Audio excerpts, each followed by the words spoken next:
روزی از روزها سگ گوسفندی را از خود زد و گفت: تو چطور به شرمانه این کار میکنی؟ روزی از روزها سگ گوسفندی را از برای یک نان که گویا بار به او قرض داده بوده است به دادگاه میکشد.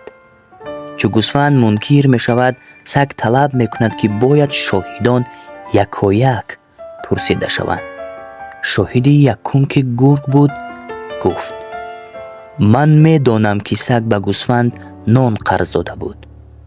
شاهد دویم که باشه و در آنجا حضور داشت می گوید: من هنگام قرض دادن در آنجا حضور داشتم. و شاهد سیوم لاشخور سوی گوسفند با صدای بلند داد زد و گفت: تو چطور به شرمانه این کار میکنی؟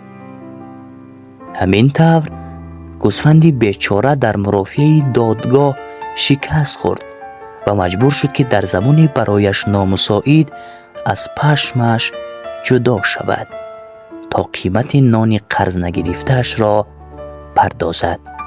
دوستان عزیز، حکمت این پند در آن است که از همسایه بد حذر کنید و در بین آدمان زیرک و هوشیار باشید.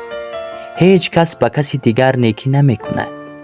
روش عالم چنین است، میگوید مارتین لوتر.